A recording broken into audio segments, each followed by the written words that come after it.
a maneira de pensar espírita, né, sempre vai nesse caminho da naturalidade. Quando Kardec explica que ocorrem aquelas migrações planetárias, porque o planeta chegou num grau de avanço geral, né, médio, e alguns espíritos não acompanham, há uma chamada migração para outros mundos, daqueles que não avançaram, caiu Júpiter aqui atrás, daqueles que não avançaram para um mundo mais primitivo, né? E aí o que acontece?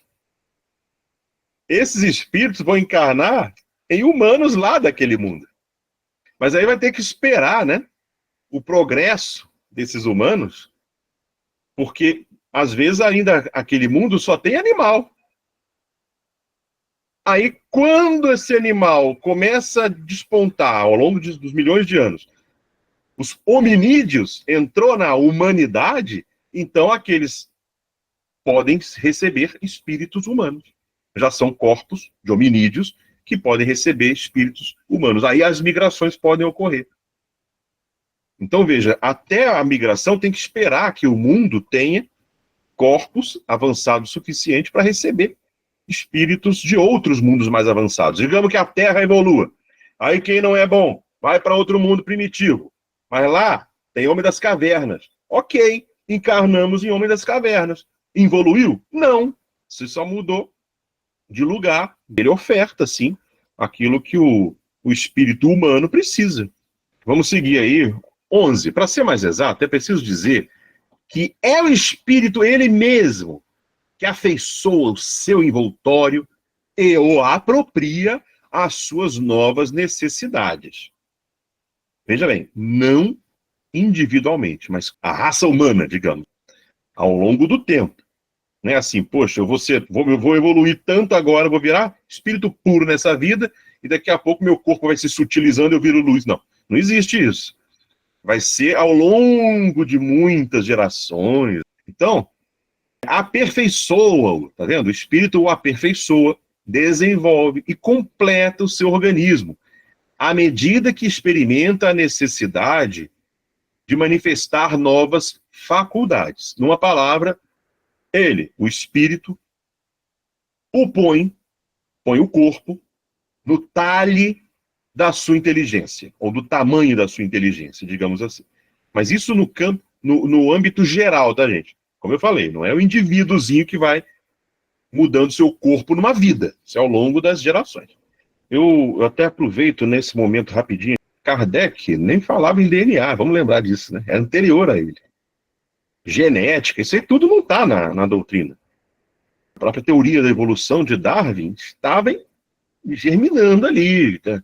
Começando a ser bem compreendida. Então, o mecanismo da seleção natural também não aparece aqui. Dá a entender, lendo o texto, o espírito meio que vai modelando o corpo. Mas, vamos pensar de outra forma, gente. Eu proponho a gente fazer sempre o pensamento atualizado à ciência atual, que é darwinista, neodarwinista, com a genética incluída, né, as experiências de Mendel.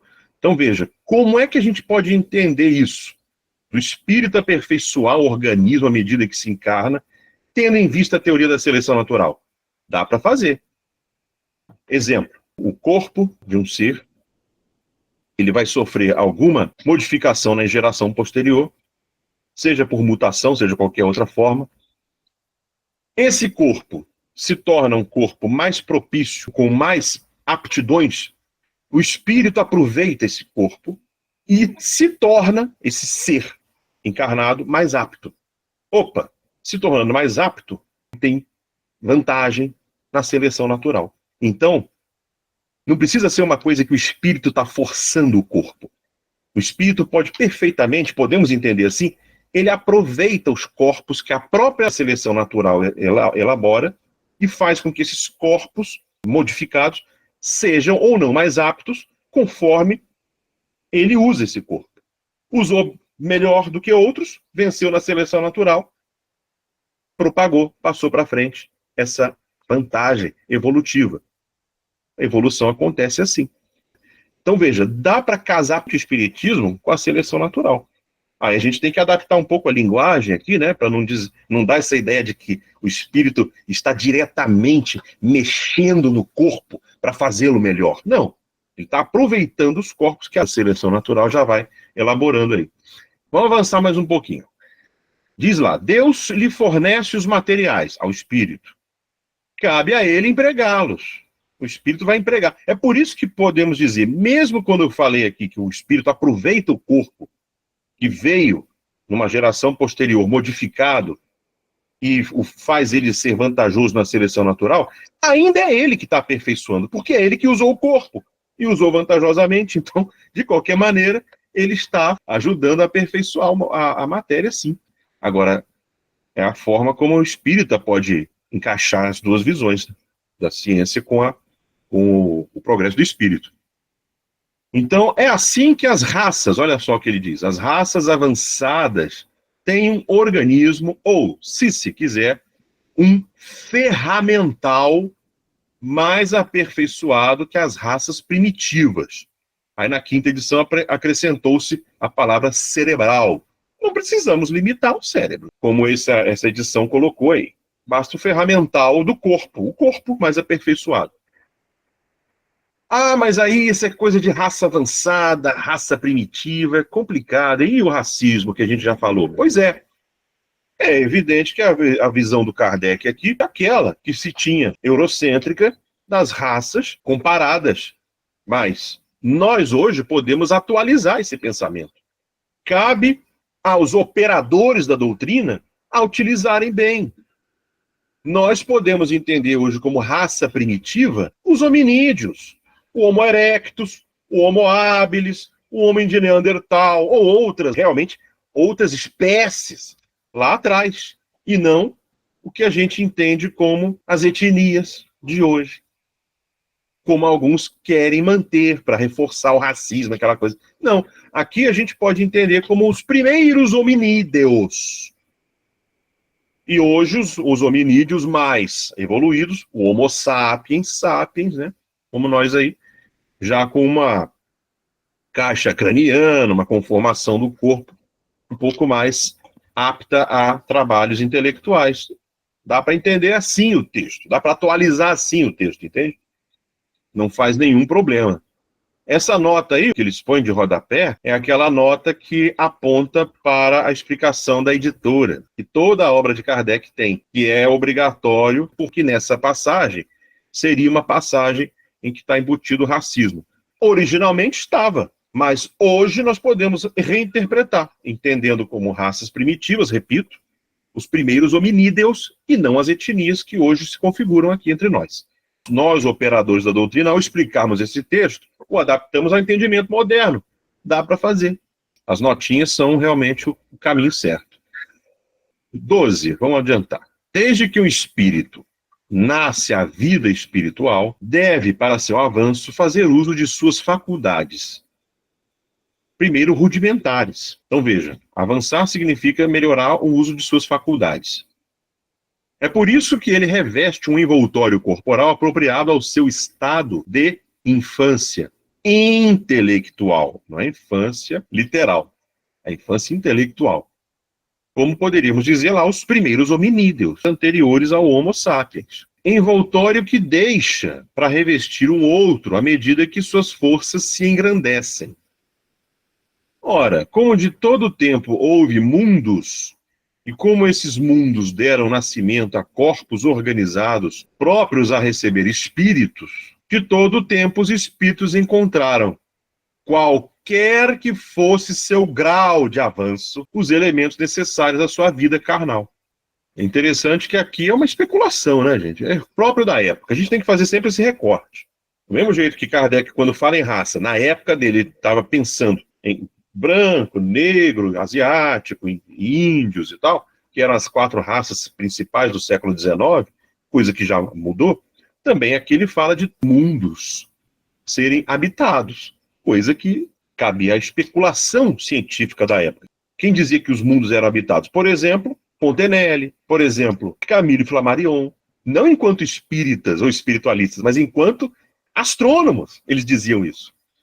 Então Kardec está aqui aproveitando uma hipótese científica. Por que hipótese? Porque ninguém viu ainda essas vidas, são hipotéticas, porém são hipóteses com respaldo científico, porque estão de acordo com leis que incluem a lei do surgimento da vida, que aconteceu aqui, nada impede que ocorra em outro lugar, desde que as condições sejam favoráveis. A gente lê o texto, entende como ele queria dizer, mas ao mesmo tempo aproveita para hoje atualizando a informação dele. Acho que essa é a leitura mais saudável. O espírito, para quem o corpo privado de vida é doravante sem utilidade, o deixa, como se deixa uma casa em ruína ou um traje fora de serviço. É basicamente isso. O corpo começou a falhar, não funciona, não atende mais, a morte acontece. E essa falha do corpo também ocorre pela extinção dos que ele chama fluido vital, que é só para o corpo. O espírito não tem nada o que fazer com o fluido vital. Então, pode tirar esse negócio de vampirismo aí, isso aí tudo é romance, inventa jeito de fazer as pessoas terem medo, né? O corpo não é, portanto, senão um envoltório destinado a receber o espírito. Então tá aí a função do corpo, receber o espírito. Desde então, pouco importam sua origem e os materiais de que é construído. Então, não interessa que ele venha da animalidade. Que tinha gente na época do Kardec que ficava arrepiado e revoltado quando dizia que ele tinha como um ancestral algum animal. Quando surge a evolução, isso era um obstáculo para o pessoal acreditar. Não, eu não posso ser parente de um macaco. O pessoal não sabia o que falava também. Eu não posso ser parente de um cachorro, do macaco, de um ouriço do mar, porque eu sou criação especial de Deus, né? Aquela coisa bíblica. E o Kardec vai dizer que não, a origem não interessa os materiais, desde que sirva ao espírito. Que o corpo do homem, olha a explicação dele, isso é para refutar o pessoal da época, que o corpo do homem seja uma criação especial ou não, ele não é menos formado dos mesmos elementos que os dos outros animais. Animado do mesmo princípio vital, dito de outro modo, aquecido pelo mesmo fogo, como é aclarado pela mesma luz, sujeito às mesmas vicissitudes e às mesmas necessidades. É um ponto sobre o qual não há contestação. Aqui está dando Kardec uma lapada nesses que acreditam que não podem ser parentes distantes de qualquer outra espécie. Para a visão espírita, isso não faz diferença nenhuma. Só interessa se serve ao espírito, porque a matéria é a mesma. Você abre o corpo do gato, você vai ver o osso como vê no nosso. Só muda o formato, né? E aí, claro, com o formato, a possibilidade de ação também. Mas para o espírito em evolução, a doutrina comporta essa evolução, então está tudo bem encaixado nela. Pessoa que se julga melhor ou superior devido ao corpo, está usando a matéria como critério. Deixa eu ver, a Cristiane escreveu ali, né? O apego à matéria, ainda que corporal, justifica a dominação de uns sobre os outros, especialmente no mundo social. Exatamente. Aí as pessoas vão atrás de privilégios, de vantagens, de preconceitos para fazer um ser subjugado ao outro. Tudo isso é baseado na matéria. O espírito, ele não pode se considerar melhor ou pior do que o outro, a não ser pela sua colocação naquela escala espírita e só. E aquilo, quem está mais em cima tem que ter mais amor ainda. Então, não tem como, né, se justificar o preconceito aqui e o abuso de poder.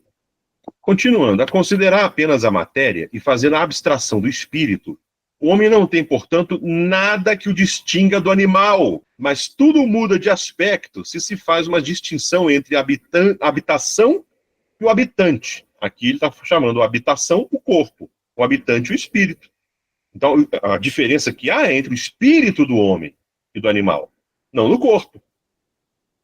Vai mudar no corpo é o formato. E mesmo assim tem animal, né? Vamos combinar, gente? Tem animal que tem umas capacidades melhores do que nós. Tem animal que voa, tem animal que tem garras fortes, poderosas, que corre velozmente. Enfim, dependendo da espécie, aí eles têm capacidades interessantes. Mas para a nossa inteligência, nosso corpo também tem bastante funções. Olha o último parágrafo. Um grande senhor, sob o colmo ou vestido do burel do camponês, não se acha menos, por isso, grande senhor. Dá-se o mesmo com o homem. Não é a sua vestimenta de carne que o eleva acima do bruto e faz dele um ser à parte. É o seu ser espiritual, o seu espírito. Esse texto aqui, né, lendo com má vontade, também dá para ter um preconceitozinho, porque é falado, o grande senhor comparando com o camponês. Isso aqui é como Jesus fazia parábolas, né? São recursos didáticos. Jesus falava do administrador infiel para dar uma lição, do vinhateiro homicida para dar uma lição. Então ele aqui fala do senhor e do camponês para mostrar o seguinte, que pode ser lá um príncipe que seja, não é porque ele trocou de roupa que ele deixou de ser o príncipe na nossa sociedade atual. É isso que ele quer dizer. Para que você use essa metáfora para entender como é no mundo do espírito, comparando agora o espírito com o corpo dele. O homem com sua veste é como o espírito com o corpo. É essa analogia aí. Hipótese sobre a origem do corpo humano. Então, o 15. Da similitude de formas exteriores que existe entre o corpo do homem e o do macaco, similitude, semelhança, que existe na forma, né? Certos fisiologistas concluíram que o primeiro não era senão uma transformação do segundo. Certos fisiologistas, ele não fala quem, né? A gente pode tentar supor aí alguém que esteja defendendo a teoria da evolução, um Lamarck, né? Ou não sei se ele já pensava ali no próprio Darwin, ele não cita. A obra de Darwin foi publicada em 1859. Então, né, no tempo que Kardec escreve a Gênese, já havia publicação do Darwin. Enfim, era uma coisa recente. Mas tinha alguns que falavam da evolução do homem como transformação do macaco. O que Kardec diz? Nisso não há nada de impossível. Olha que beleza. Rompendo aqui com aqueles preconceitos que põem o homem acima de tudo, que separam criação especial. Nada de impossível. Kardec naturaliza isso para nós, né? Dando espaço, então, para a teoria da evolução agora dizer que nós viemos de seres lá bem mais primevos, né, do que o próprio macaco, inclusive. Sem que, se é assim, a dignidade do homem tenha algo a sofrer. Era isso que o pessoal reclamava. Ai, minha dignidade vai sofrer por eu ter vindo do macaco. Ô, meu. Corpos de macacos, diz ele, puderam muito bem servir de vestimentas aos primeiros espíritos humanos. Hein? Que tal essa? Necessariamente pouco avançados, e vieram se encarnar sobre a Terra. Essas vestimentas sendo as melhor apropriadas às suas necessidades e mais próprias ao exercício de suas faculdades que o corpo de qualquer outro animal. Então veja, imagina a Terra antes de ter humano. Só uma hipótese, né? Tem lá os seres mais avançados seriam alguma espécie de macaco. Eu não estou nem usando o Darwin aqui, não. Vamos seguir o Kardec pegando o macaco mesmo. E Darwin não fala que o homem veio do macaco, mas de um ancestral comum entre o homem e o macaco. Não é bem isso. Mas digamos que seja, só para termos de questão didática. Se o animal mais avançado que tem era um macaco, quando o primeiro espírito ganha racionalidade aqui na Terra, ele vai encarnar em que corpo se ainda não tem corpo de homem? O mais avançado é qual? É nesse que ele vai, então. Entendeu? Até que por meio do uso desse corpo mais aperfeiçoado, né, o espírito vai forçar para usar. Ele pode ter vantagens evolutivas dentro da visão darwinista. Qualquer mutação que permita a ele uma ação melhor sobre os demais vai fazer com que ele propague isso nas gerações seguintes, e aí vai aparecer o corpo melhorado, com os hominídeos se sucedendo até surgir o homem. Então, o Kardec está falando que foi assim? Não! Ele está dizendo que pode ter sido assim, não que foi, porque ele não tem prova disso. Mas podia ser. Essa é uma hipótese para a encarnação dos primeiros humanos. Tem problema? Não. Né? Na visão do Kardec, tudo bem.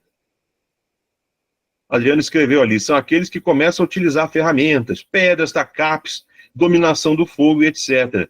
Né? O que o Kardec está dizendo aí. Essa é uma possibilidade.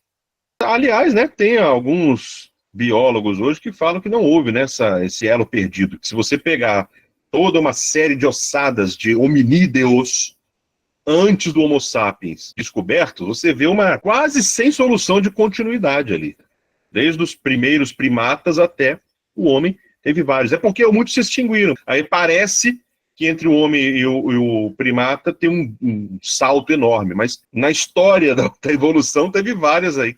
Vamos terminar o parágrafo. Olha que legal essa frase. Em vez de uma vestimenta especial ser feita para o espírito, não. Ele teria encontrado uma toda feita. Teria encontrado uma vestimenta já feita, que é dos animais mais avançados, para que ele possa usar.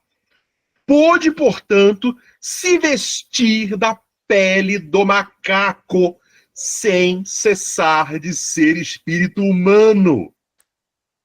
Como o homem se reveste, por vezes, da pele de certos animais sem deixar de ser homem.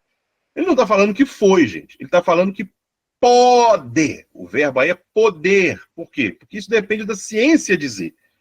E Kardec tinha essa precaução de não avançar a ciência antes do tempo dela própria. Terminando aí, é bem entendido que não se trata aqui senão de uma hipótese, ó, ele mesmo fala, que não é absolutamente posta como princípio, mas dada somente para mostrar que a origem do corpo não prejudica o espírito, que é o ser principal, e que a similitude do corpo do homem com o do macaco não implica a paridade entre o seu espírito e o do macaco. Curioso, né? São os textos assim que... Imagina isso no século XIX. A gente pode dizer que já seja um macaco assim, já transicionando, né? Com uma mutação que já permite a racionalidade a brotar. Aí o espírito racional consegue alguma atuação ali nesse corpo. Pronto. É isso que o Kardec está falando. E tudo bem, né? Na visão dele, tranquilo. O desenvolvimento do pensamento já representa o desenvolvimento do espírito, né?